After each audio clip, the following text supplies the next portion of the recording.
প্রিয় দর্শক,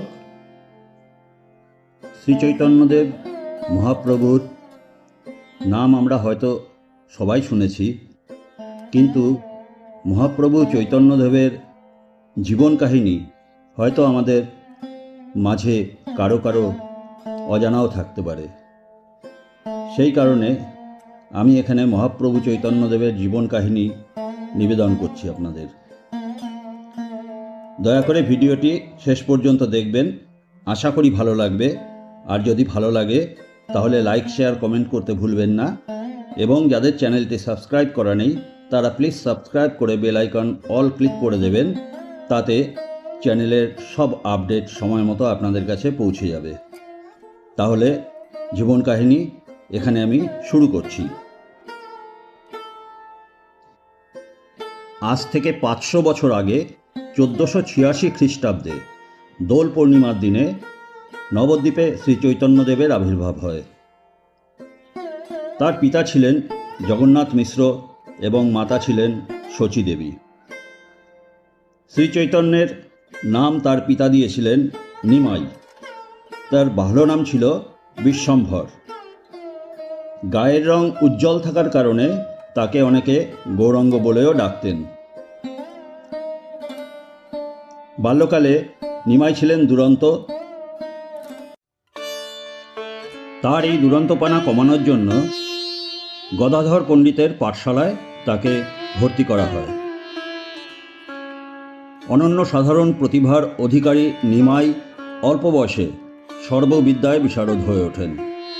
প্রগাঢ় ছিল তার পাণ্ডিত্য এবং পরবর্তীকালে তিনি শুরু করেন অধ্যাপনা। মহাপ্রভু শ্রীচৈতন্যদেবের আবির্ভাবেই ফলেই মধ্যযুগের আকাঙ্ক্ষিত সাংস্কৃতিক সম্মিলন সম্ভব হয়েছিল। তিনি ছিলেন পূর্ব এবং উত্তর ভারতের এক মানবদরদী বৈষ্ণব সন্ন্যাসী ও ধর্মগুরু এবং ষোড়শ শতাব্দীর অন্যতম বিশিষ্ট সমাজ সংস্কারক। এই মহান অভ্যুত্থানকে ঐতিহাসিকরা বলেছেন নবজাগরণ বা রেনেসাঁস। আর এই রেনেসাঁসের প্রাণপুরুষ হলেন মহাপ্রভু শ্রীচৈতন্যদেব। মহাপ্রভুর শিক্ষা। শৈশবেই মহাপ্রভু পিতৃহারা হন। প্রথম যৌবনকালে পণ্ডিত নিমাইয়ের প্রধান আগ্রহের বিষয় ছিল সংস্কৃত গ্রন্থাবলী পঠন পাঠন এবং জ্ঞানার্জন করা। ব্যাকরণ শাস্ত্রে প্রভূত পাণ্ডিত্য অর্জন করার ফলে মাত্র 20 বছর বয়সে তিনি ছাত্রদের লেখাপড়ার উদ্দেশ্যে একটি টোল স্থাপন করেছিলেন। তর্কশাস্ত্রের ক্ষেত্রে নিমাই পণ্ডিত ছিলেন অদ্বিতীয় খ্যাতিসম্পন্ন। ছেলেবেলা থেকেই শ্রীহরির জপ ও কীর্তনের প্রতি এক অমোঘ আকর্ষণ ছিল নিমাই সন্ন্যাসী। নিমাইয়ের বিবাহ এবং তার বৈপ্লবিক পরিবর্তন তার জীবনে।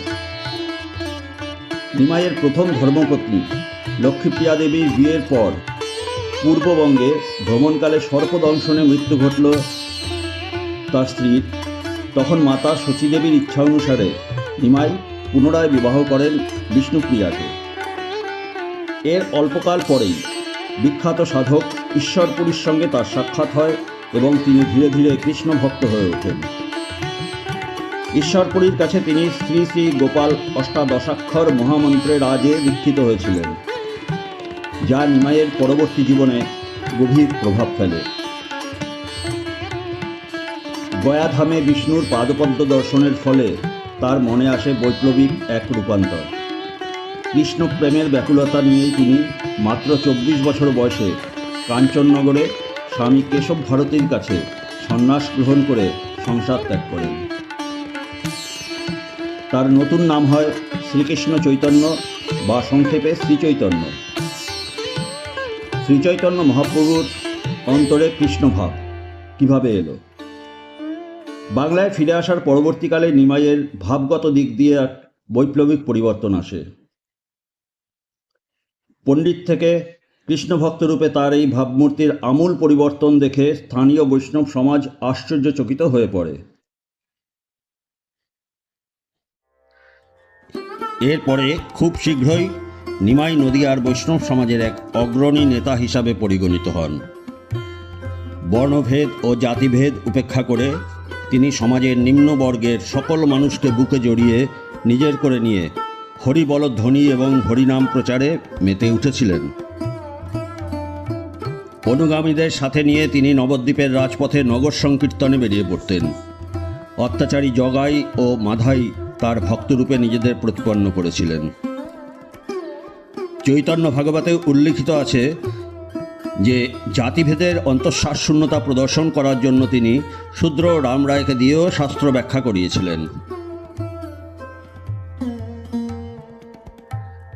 সন্ন্যাস গ্রহণ করার পর তিনি তার জন্মভূমি নদিয়া ছেড়ে কিছু বছর ভারতের বিভিন্ন তীর্থস্থানে পরিভ্রমণ করেন, যেমন নীলাচল, দাক্ষিণাত্য, পণ্ডরপুর, বৃন্দাবন প্রভৃতি তীর্থক্ষেত্র। পরিভ্রমণের সময়কালে তিনি সেই সব অঞ্চলের ভাষা যথা উড়িয়া, তেলেগু, মালায়ালাম প্রভৃতিতে বিশেষ পারদর্শী হয়েছিলেন। কৃষ্ণনাম জপ ও বৈরাগ্য সাধনেই তিনি অহোরাত্র করে যেতেন।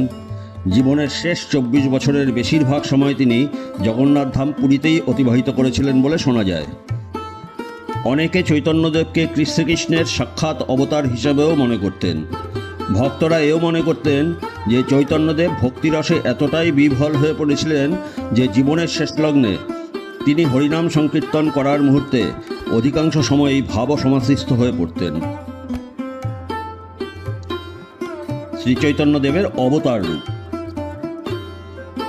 গৌড়ীয় বৈষ্ণব অনুযায়ী চৈতন্য মহাপ্রভুকে ঈশ্বরের 3টি পৃথক রূপের আধার হিসাবে বর্ণনা করা হয়েছে। প্রথম কৃষ্ণের ভক্ত রূপে, দ্বিতীয় কৃষ্ণ ভক্তির প্রবক্তা রূপে এবং তৃতীয় রাধিকার সঙ্গে অবিচ্ছেদ্য বন্ধনে আবদ্ধ কৃষ্ণের স্বরূপ হিসাবে।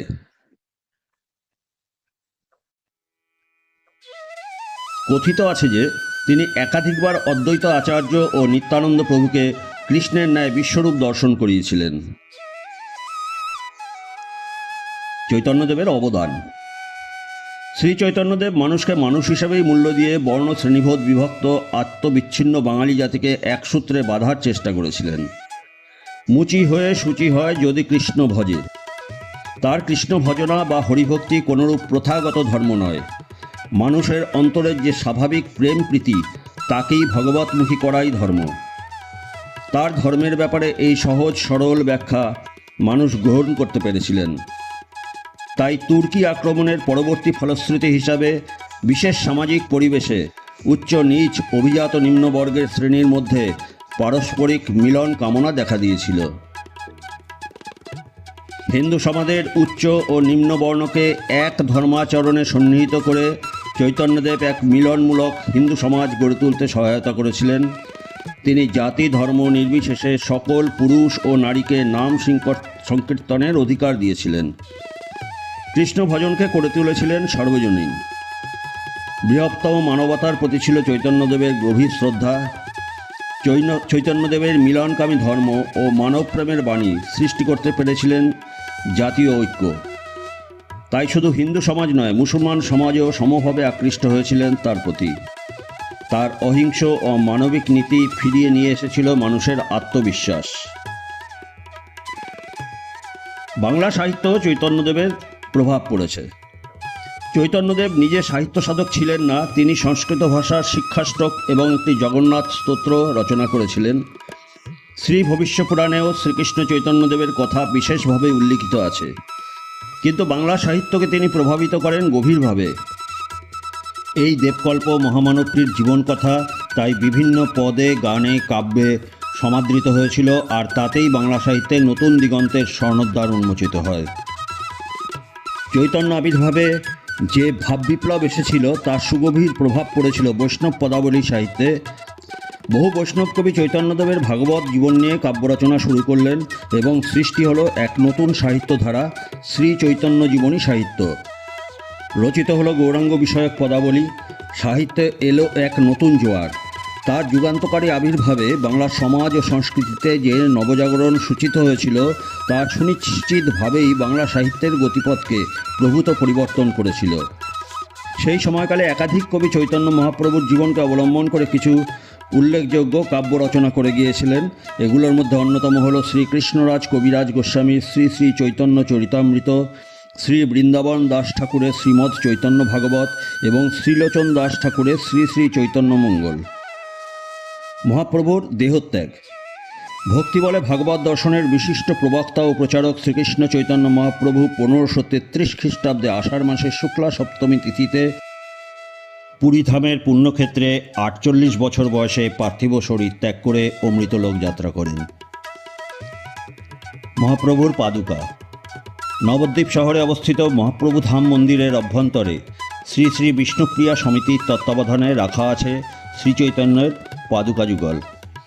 কাষ্ঠনির্মিত এই পাদুকা যুগল 500 বছর আগে বিষ্ণুপ্রিয়া দেবীকে প্রদান করে গিয়েছিলেন স্বয়ং মহাপ্রভু এবং সেই সময় থেকেই মহাপ্রভুর পাদুকা পূজিত হয়ে আসছে। পরবর্তীকালে বিষ্ণুপ্রিয়া দেবীর ভ্রাতার উত্তরাধিকারী ও ওই পাদুকা যুগল সুরক্ষিত পরিমণ্ডলে রেখেছেন। 1960 সালের পরবর্তী সময়ে পাদুকা দুটিকে একটি রূপোর খাপের মধ্যে রাখা হয়েছে বলে জানা যায়। এবারে কিছু উপসংহারের কথা। মহাপ্রভু অর্থহীন আচার সর্বস্ব ছিলেন না। কুসংস্কার ও ভেদবুদ্ধি তিনি পোষণ করেননি। সমগ্র মানব সমাজকে এক অখণ্ড জাতি হিসাবে তিনি গণ্য করেছিলেন।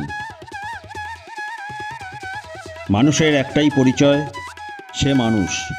এই মহান শিক্ষা আমরা মহাপ্রভুর কাছ থেকেই লাভ করেছি। সর্বসংস্কারমুক্ত মানবতাবাদ ও সাম্যের আদর্শকে প্রত্যেক মানুষ যদি হৃদয়ঙ্গম করতে পারে তবেই তার মধ্যে শ্রীচৈতন্যের জ্যোতির্ময় চেতনার উদ্ভব ঘটবে। শ্রী চৈতন্যদেবের কথা অনুযায়ী বর্ণবৈষম্য ও ভেদাভেদ ভুলে এবং জাতি ধর্ম নির্বিশেষে মানুষে মানুষে বিশ্বাস এবং জাতীয় সংহতি গড়ে তোলাই হবে সর্বোৎকৃষ্ট ব্রত। এই মহান আদর্শকে মেনে চলতে পারলে মহাপ্রভু শ্রীচৈতন্যর প্রতিও সঠিক রূপে সম্মান ও শ্রদ্ধা প্রদর্শন করা সম্ভব হবে। প্রিয় দর্শক, আমি মহাপ্রভুর জীবনী পাঠ এখানেই শেষ করলাম। আপনাদের সঙ্গে পরের ভিডিওতে আবার দেখা হবে। ধন্যবাদ।